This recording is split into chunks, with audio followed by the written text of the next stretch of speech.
Eta faktorian gaur gonbidatu Peio Rodríguez, Mondragon taldeko presidentea. Rodríguez jauna, egunon, ongi etorri.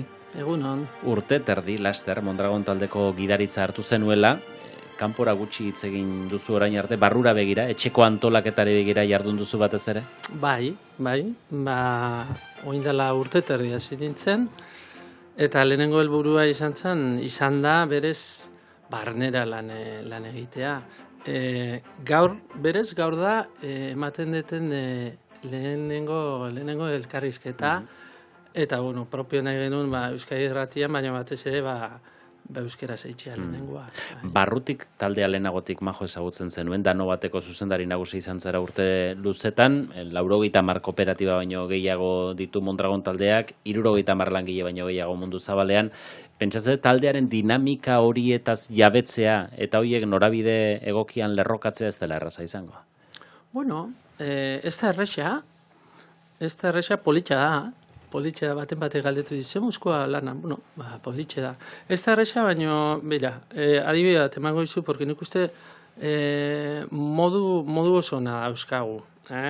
Oindala pare bat azte gure foroa egin genuen. Mondragon foroa egin genuen, kasu honetan Bilbon, Donostin izan zen, eta han juntatzen gea zuzendari guztik, gente guztik, artezkaritzak batzordekuak, lehendakariak, 400 pertsonati pasatxo. Eta horre egiten duguna da, urtian zehar zer egiten ari girean partekatzen dugu, kooperatibak partekatu egiten dute, Ordanoa grupe hontzan bere adibide jartzen, GSR ere bai, Orbea bat, Fagor Ederlan bat, eta horrek juten gea 2008ko proiektuak esplikatzen, eta gero kooperatibakoitzak parte hartzen du, adibideak eta esaten da, buenas praktikas esplikatzen. Orduan da, foro bat oso interesgarria, kanpoko jendea ere invitatzen dugu, aurten euki genituen adibidez Stiglitz,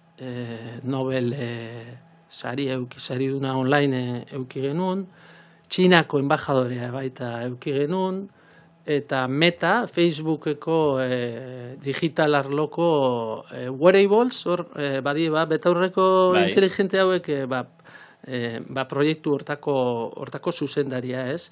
Eta da foro bat partekatzen dugula zer egiten dugun, porque gurea etekinetatik, mozkinetatik aratago dijo, guk nahi dugu ongizatea gure gauden eskualdetan zabaldu, Eta foro horrek laguntzen du esan dezuna, etxe barrua nola gestionatu, proiektua nola partekatu, misioa nola bateratu, eta oso foro interesgarria.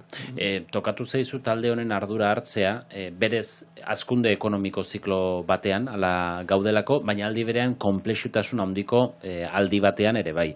Mundu mailako merkataritza arauak erabat hankazgora jarrita daudenean, eta besteak beste Donald Trumpen mugazergek eragin dute hori.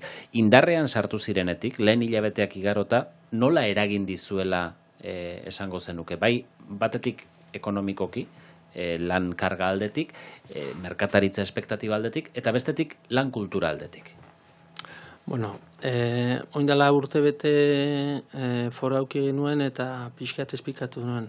Mundua oso zoroa dago, eta ondoren arantzelak sartu ziren, Nola inpaktatu digun? Inpaktatu digu, kasu batzuetan, baina globalki, orokorki ondo gabiz, Adibide bat emango dizut oindala hilabete pasatxo, Mexiko, Ameriketatik oso gertu, eta Mexikon astebete honintzan, hanguk dauzkegu 3.000 persona, dauzkegu 19 kooperatiba, unibertsitatea daukagu, eta han kooperatiba guztiekin egon ginen, da hango Foro Mondragonin genuen Mexikon, eta hor arantzelak ateratziran, guri hango plataformak eukitzea, lagundu egin digu, porque Mexiko karantzelak ez dauzka, Eta horrek lagundu digu, hemengo kooperatibet batzutan impactoa izanik ere, hango plataformakin lagundu digu, saizte impactoa handia eukitzea.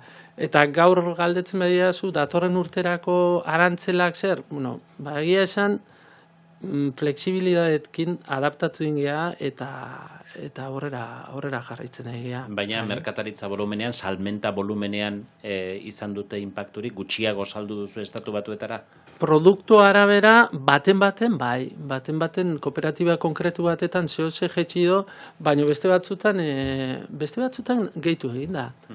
Orduan, orokorrian globalki hartuta ez dugu inpaktorik. Eta Mexiko horregatik da hain estrategikoa Mondragon taldearentzat?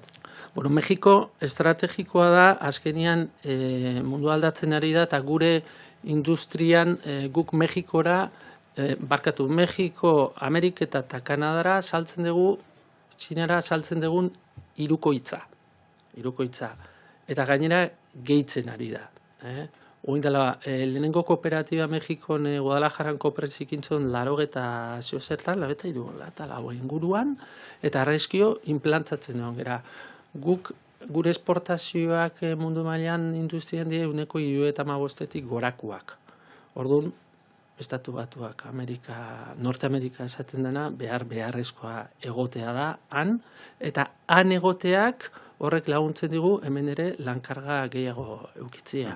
Eta zer ari da orduan gertatzen Txinarekin? Badago, erakargarri izateari utzi dio Txinak, zuek biritsi zineten une batean han 23 lantegi izatera, 14 jaitsita zaudete, erakargarri izateari utzi dio Txinak? Mira, Txina gu hangare, bastait, 88 ingurutikan delegaziokin, eta hasieran Txina etzan erakargarria, baina junginan, gero erakargarritasun bat eukizun eta negozio asko ingenun, gero poligono bat sortu genunan Xangaietik gora Kunshanen, eta produktu eta sektore arabera erakargarritasuna aldatzen junda, eta automozioak boom bat eukizun, baina beste kooperatiba batzuk utzi egin zuten Txinan egoteari. Azkeneko urtetan, batez COVID ondoren segertatu da, hori sakundu egin da tendentzi hori. Orduan, kooperatiba batzuk Txinan oso ondo dabiltz, jarraitzen dute oso ondo ibiltzen, baina Txina berau kanpora joaten hasi da ikusi ditugu, hemen herritan ikusi ditugu kotxe txinoak, ez? Orduan, Txinaren erakargarritasuna aldatu egin da. Txina lehen zan Txinan, baina orain da bai Txinan, eta bai Txinatik kanpoa. Orduan, oportunidadeak irikitzen die, bai bertan, eta baita ere txinoekin Europan. Eta Txina mehatxu bat da momentu honetan automozioa bezalako sektoreentzat? Nik ez nuke esango mehatxua, azkenian oportunidade daude, produktu desberdina daude, eta zuk txinoentzako produktuak egiten badituzu, ondo jungo zaizu. Orduan, oportunidade bezala begiratu behar da, txinoek teknologia daukate. Guk ez daukagu teknologi hori, hor oportunidade landu behar dira, adibidez. Gu zertako gaude. Mondragonen gaude luzarora enplegu kooperatiboa sortzeko, gu gaude, ez gaude aurtengo etekinak, aurtengo mozkinak noski lortu behar direla, baina epe luzarora gaude negozio berriak sortzeko ongizatea nahi degulako eta hemen enplegua sortu nahi degulako. Hori da gure misioa, ez? Horretarako negozio berriak sortzeko sartu behar dugu sektore berrietan. Sektore berrietan sartzeko, adibidez, aurten hiru enpresa sortu ditugu. Sortu dugu lehenengo startup kooperatiboa, Orbik, ziberseguritatean dago, eta, zergatik, sektore berri bada, luzarora uste dugu hor enplegua sortu daitekela, eta hor teknologia badaukagu. Beraz, oin urte bukaeran 40 pertsona izango die, eta adibide bezala luzarora begira adibidea ba, ez? Oraintxe joango gara sektore berri horietara, baina automozioaren gaia izteko. Kompetentziaz aparte, automozioaren inguruan regulazioak ere izan du inpakturik, edo izan dezake inpakturik. Deskarbonizazioaren baitan esate baterako, Europak berez jarrita dauka 2035erako konbustiozko autoak merkatutik erretiratzeko agindua. Naiz eta gero eta ozenago ari garen entzuten, hori berrikusi beharko litzatekela, berrikusteko aukera badagoela, iruditzen zaizu muga hori lausotzeak automuseari lagunduko diokela, horren aldekoa zinateke? Guk jarraitzen dugu gure bezeroak gehien bat europearra dira, amerikanoak eta txinoak. Orduan, gure bezeroei jarri behartzaile ziurtasun bat. Bestela ez dakite zertan inbertitu, ez dakite konbustioan inbertitu, elektrikoan inbertitu, zertan inbertitu, ez? Orduan, malgutasuna ematen da nenean, ziurtasuna ere eman behar da. Ziurtasuna ematen bada malgutasun horrekin, erabat ados, bezeroak jakingo dutelako norantza egin inbertsioak. Aipatzen duzu, aipatu dugu, autonomozioa historikoki pisu handikoa izan da gurean, baina orain beste norabide batzutara negozio aukera horiek zabaldu behar direla, dela transizio energetikoa, biozientziak edo teknologia berrietara, gero eta esparrua handiagoa hartzen ari dira negozio horiek zuenean, ezinbestekoa da transatlantikoaren norabide hori aldatzea beste muga batzuk ikusteko?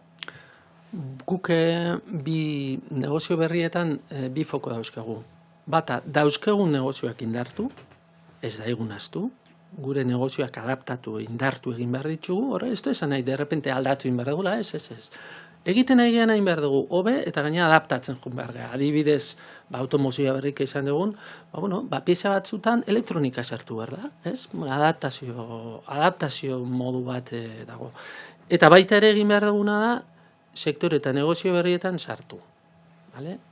Orbiken startup kooperatiboa aitatu dut, aurten beste enpresa bat sortu dugu, Amets, gaina hitzak, ilusio puntu hori sortzen du, Amets, eta hau oindala urte eta erdi hasi ginen, eta ikusi genuen, sektore elektrikoan behar bat zegoela. Eta etorkizunerako behar bat dagoela, oine nola da, apagon horren ondoren, oine danak ikusten dugu ez. Eta hor, teknologia guk badaukagu, elektronika potentzia ditzen den teknologia, aliatu gera artetxe taldearekin merkatuan dagoela, eta hor berriz ere ikusten dugu, enplegua sortu dezakegula, duina izango da, kooperatiba izango da, eta gaina negozioa ikusten da epe luzarora. Horrelako bideak, saiatu behar gea geroz eta gehiago egiten, azkenian hemendik eman daigun 10 urte barru, enpresa batzuk, behaien produktua hain helduak izango dira, etorkizunik ez dutela edukiko, baino beste batzuk sortu nahi ditugu. Hori da bilatzen ari garena. Energiaren esparruan, ekimen desberdinetan parte hartzen ari zarete, baskebolten bateria egitasmoan ere ari zarete, karpenen bitartez parte hartzen. Zer esan handia eman du baita ere, eta momentu jakin batean transizio energetikoaren urrats horiek ematerakoan, ikusi genuen Statkraft enpresa norbegiarrak planteatu zutuen haizerroten proiektuan ere sartzeko prestutasun bat bazen eukatela, eta proiektu hori bultzatzeko eta hor sortutako energia zuen lantegietan erabiltzeko asmo bat ere bazegoela. Baina hori bertan bera geratu da, eta batez ere askotan ikusten ari gara eolikoarekin loturiko proiektu asko ez direla irteten. Arazo bat dago hor. Gu energian proposamenak egiteko gaude eta arlo askotan gaude. Adibideak, Mondragon Asamblik plaka solarrak egiteko makinak eta ditu. Eusora-luze, eolikoak egiteko makinak egiten ditu. Kreanen aldetikan, ekiolak dauzkago. Ekiola da proposamen bat oso interesgarria Euskadi mailan, Gipuzkoa, Bizkaia eta Araban, die kooperatiba energetikoak non familiak apuntatu daitezkeen. 25 kilometrotara ekiola badago orain, 3 probintzietan behintzat, eta Nafarroa iparraldekoak ere bai iristen dira. Hori da proposamen bat, energia berriztagarria familiek sortzeko. Beste proposamen bat, Euskadiko planta solar handiena Ekian, sortu zala, orain dela 5 urte, Araban dagona. Eta orain gaude, beste proposamen batetan, hau Iberdrolakin da, baita ere, planta solar Euskadiko handiena izango dana. Beraz, ikusten dugu energian beharrak daudela eta proposamenak egiten ditugu. Statkraftekin berdina egin dugu, eta gero batzuk aurrera aterako dira, eta beste batzuk ez dira aurrera aterako. Debagoien eskualdean ekimen berritzaile bat ere martxan dago, energia trantsizioari buruzko erabakiak modu kontsentsatuan hartzeko, argitzen izeneko proiektua, hitz egin izan dugu saio hontan horri buruz, eta asteburu hontan emango diete herritarrek gomendio sorta bat, gero erabakiak hartu behar dituzten eskualdeko beste erakunde eta arduradunei.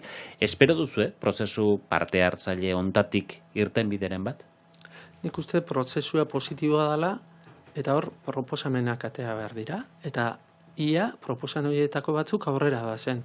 Azken finean ez daigun nahaztu Euskal Herri mailan energi soberituzunan, energi generazioan oso baju gaudela, eta berriztagarrietan oso baju gaudela. Orduan, ongi etorriak proposamen guztiak. Ukrainako gerraren testu inguruan, energia kostuen inguruan kezka handia sortu zen, eta Ukrainako gerrak inpaktu handia izan du Europako oroharre egoera ekonomikoan, baina aldi berean, azken aldian ikusten ari gara, Errusia mehatxu bezala ikusten jarraitzen dela, eta horrek defentsa gastuaren areagotze bat ekarri duela estatu askotan. Eta hori, enpresa askok ikusi dute, euren negozio aukerak irekitzeko aukera gisa, ezta? Zuen taldean ere hala ikusi duzu hori? Nik uste guk defentsan historiko bat daukagula, eta guk argi daukagu letalidadean eta letalidadeari erlazionatutako proiektuetan ez gehala egon behar. Kooperatibak erabakitzen dute, eta kooperatibetan badakigu ja horrelako hildoetako akordioak hartzen ari direla, orduan hor, egia esan, ez gera, orokorrean ez gera ikusten. Nun ikusi gaitezken? Ziberseguritatean, atake ziberseguruak egongo dira, hor kapazitatea dauzkagu, letalidadearekin ez dauke batez ere ikusik, horre proiektuak egon daitezke, bai, egon gaitezke horietakoetan, bai. Azkenotan, kooperatiba zehatzei begira hasita, Eroskiren inguruan ere izan da berririk, urte zaila pasatu ditu Eroski, zeukan zorra handi horrek eraginda, zor hori birformulatu eta rekonbertsio handia egin ondoren berriz ere birfinantziazio hortarako akordioa lortu da. Arriskuak geratu dira atzean? Bai.